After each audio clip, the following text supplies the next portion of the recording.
Now, I wanted to reach out to see if it might be possible for a couple of us at Fulton County District Attorney's Office to come up the road and sit down with you for a few minutes later this week. Why? Why do they need to meet with the DOJ? And my colleague called Dan George, copied here, has been in touch with D.A. Willis by name about this matter. Interesting. So the J6 counsel, who's a colleague in some capacity, is saying that he was working with Fani already about this. And so why are you sending other requests? We're already talking to her directly. Joe Biden didn't fulfill any duties other than sit there and have other people waddle him around from room to room and do the airplane ice cream game. All right, Joe, open up. Open up.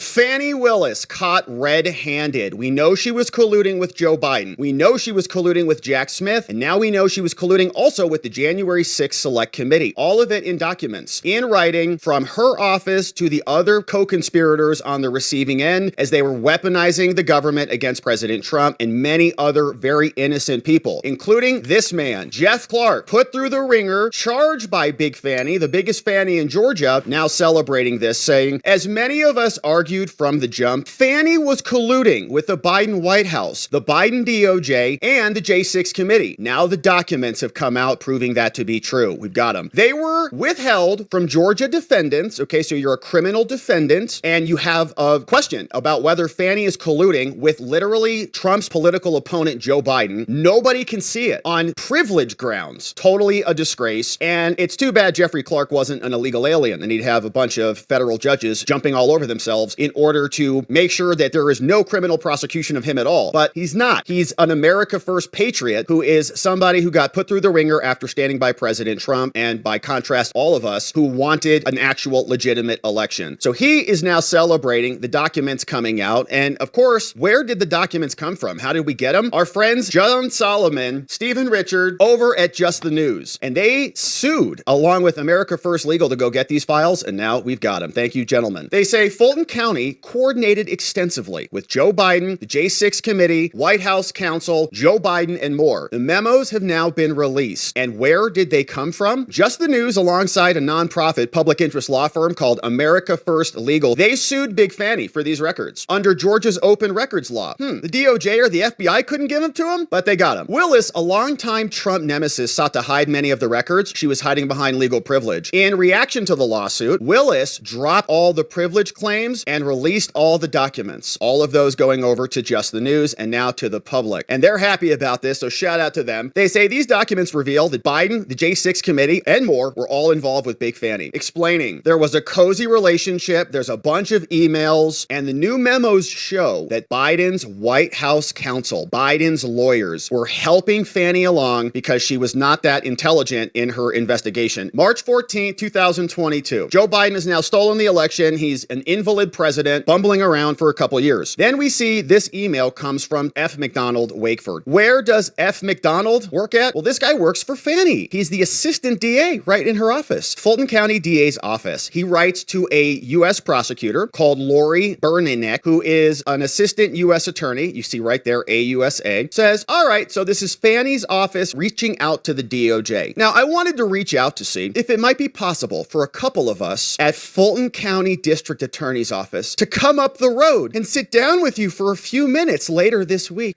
Why? Why do they need to meet with the DOJ? Possibly Thursday. We anticipate that we might have to make a few more TUI requests, which are like demands to interview a government official, and thought that it would be beneficial to have a conversation about the process. Please just let me know if that's something we might be able to work out. Either way, we're going to see you on Monday at 1 Atlantic Center. So they're hanging out anyways. So the number below is my direct line, and Just the News redacted a lot of these things so that we don't blow them up and say, hey, F. McDonald, what the F is wrong with you? So all of that's redacted, but it's the first email. So you say, oh, it's not Fani. She's not in this. Hold on a minute. So this, of course, is the opening salvo. They need to go have some conversations because they can't bring the charges themselves. Charges came later in August, I believe, of the same year. Here's this one. This one is Timothy Heaphy. And Timothy Heaphy is the chief lawyer, okay, the chief investigative counsel, and he sits on the corrupt J6 committee over at the House of Representatives. representatives. And none of these people are in jail or anything, right? It's all just kind of like, well, whatever, we were investigating. Here's this exchange. He says, oh, hey, Investigator Hill. And Hill, we just read his letter down here. I'm Michael Hill. Strength of a family is loyalty to each other. And he's loyal to Big Fani while she's out banging Nathan Wade all over Georgia. So then he continues and says, all right, I am the chief investigative counsel for the House of Representatives for the Select Committee to investigate the attack on the Capitol. Now, I understand that you have reached out today to some or all members of the Select Committee, in this case, Benny Thompson, seeking information about our interaction with two particular witnesses. Can we schedule a call to discuss your interest in our investigative work? And of course, they probably had multiple of these calls that were never reported. We are available at 9 a.m. if you are as well. If that works, we can send a calendar invitation. Now, in the meantime, we request that you directly do not contact the committee members, okay? Because this guy is now saying, I don't want a paper trail, man. I don't want you sending memos to all of our committee members. Come through me. Let's talk about this. Let me get a handle. What are you doing? But let's rather work through me and our investigative staff to make any request for committee information. Now, Fani and your team, I am free tomorrow morning if you're free to talk then. We'd like to get more information about what you are seeking so we can evaluate your request for information. And my colleague called Dan George, copied here, has been in touch with D.A. Willis by name about this matter. Interesting. So the J6 counsel, who's a colleague in some capacity, is saying that he was working with Fani already about this. And so why are you sending other requests? We're already talking to her directly. We'd like to ensure continued communication as your grand jury investigation moves forward. See that? So we're going to pump you full of information. My colleagues on the J6 committee are already talking to Big Fani, and we want to keep feeding you what you need in order to bring your charges. We know a grand jury's already being impaneled, and a grand jury has rules. They have to follow certain evidence. Judges are monitoring what they're doing. Well, I'm not going to grant a subpoena for this. There's no cause for that. So no, the answer is no, Fani. You can't go get all this stuff. Fani doesn't want to work within the grand jury. Why should she? It's a lot of work. She can just go over to the illegal J6 committee, and they have broader power than a grand jury. They were sending letters to everybody, demanding everything. What'd you have for lunch on January 6th? What'd you have for breakfast? Okay, send us receipts for those. Did you put salt on your eggs? And so on. It was like insane. We read through them. Then we get this one from special counsel to the president,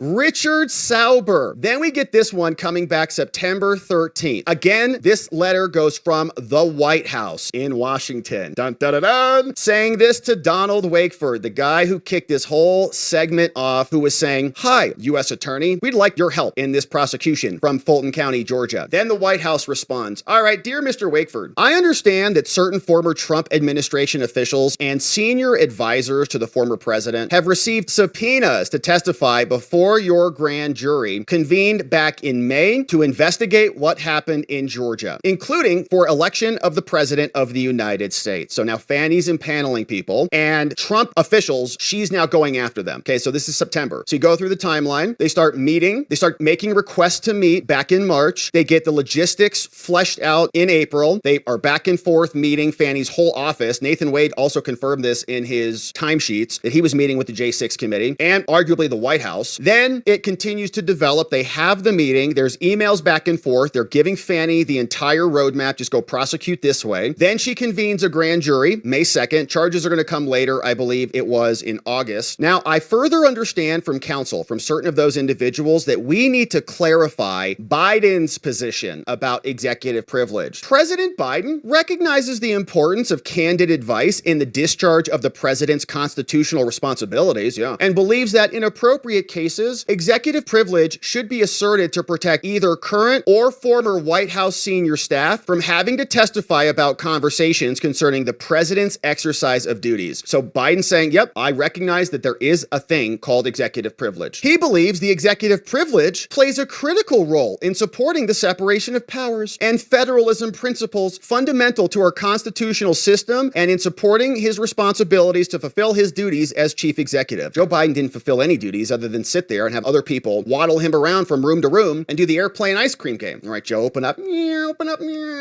However, we're going to waive that. We're going to say that the insurrection that took place, this is from Joe Biden's White House over to Fani's office, saying the insurrection that took place and the extraordinary events surrounding it that Nancy Pelosi admitted was her fault since she was the Speaker of the House at the time and responsible for security, it reflected the most serious attack on the operations of the federal government since the Civil War. Yeah, it was filled with FBI and HSI agents. Probably the CIA was involved too. We had the Shawnee Kirkhoff up there on the upper balcony blasting blasting fools in the mouth and then gets a promotion over to the CIA. We had a so-called pipe bomber, an autistic kid who is barely capable of that, now being blamed for that, even though it seems like it was a diversionary tactic to distract security away from the front. We got it. So these events threaten not only the safety of Congress and others present, but also the principles of democracy enshrined in our history. He's just rubbing, So in light of these unique circumstances, President Biden has determined, as he did with respect to other congressional events, that an assertion of executive privilege is not in the public interest, and so he's going to waive it. He said Trump tried to thwart the orderly transition of power, and so we'll waive it. This determination on a waiver of all executive privilege, coming on order from Joe Biden to Fani Willis, written in a letter, covers a bunch. Events within the White House on January 6th, ask about that. If any defendant says that they have executive privilege, just say, no, you don't. Biden waived it. You don't have it. Efforts to use the DOJ to advance a false narrative that the 2020 election was tainted by widespread fraud. It was. We've got your ballots now, too. And other similar efforts to alter a valid 2020 result, which was all rigged across the country. So the president believes that the constitutional protections of executive privilege should not be used as a shield to subvert the Constitution. That assertion would be at odds with our principles. And so, consequently, this is Joe Biden's lawyer over to Fani Willis in black and white. Biden will not assert executive privilege with respect to former Trump officials who you want to haul in to add into your grand jury. By the way, she didn't go find these people on her own, as we see. She got it from the J6 committee. She got them from U.S. attorneys who were meeting with them and sending emails back and forth about Benny Thompson and others. So all of that we're going to waive. Fani, haul the people that we told you to bring in our little paint by numbers instruction manual, if you can read it. Say you can take it and investigate them accordingly. Please contact me if you have any questions. Signed by Richard A. Sauber, special counsel to Joe Biden. So it's as clear as it could possibly get. Joe Biden's White House in a letter right here waiving privilege to Fani Willis. We know that they already did this, but it's all now in confirmed writing. And there was even more collusion than we knew. All of this being released. Fani's office sending letters back and forth to meet with phishing Benny Thompson, saying, sure, we'll figure that out for you. We've got them taking their entire office, it seems like, on a little Fani field trip. They probably were feeling good about themselves. Like, Fani's always on these cruises like Napa Valley, on Norwegian cruise lines. This will be great. Probably took a short bus up there and got to hang out with the J6 committee. And it's all in documents. So we'll hopefully see the DOJ or the FBI seeing whether these people were in a conspiracy against rights. Were they colluding? Was there any criminal intent behind it? Certainly seems like there was. And in conclusion, they explain that there was a comment from Steve Sadow, who was Trump's attorney during this entire charade, saying the court highlighted that Willis had misconduct. She got disqualified because of her odor of mendacity, we remember. And now it's clear. The only remedy was disqualification, and the prosecution has now been obliterated. But Fani is caught, and people like Jeffrey Clark got their lives completely destroyed. Jeffrey Clark had to fight for his license, and he was being harassed, come out of pocket, probably hundreds of thousands of dollars. I can't speak for him, but he was just one of 19 co-defendants who all got abused by the biggest Fani in Georgia. And now they're running scared. Now they know that their ballots are in the FBI's possession, and justice is coming.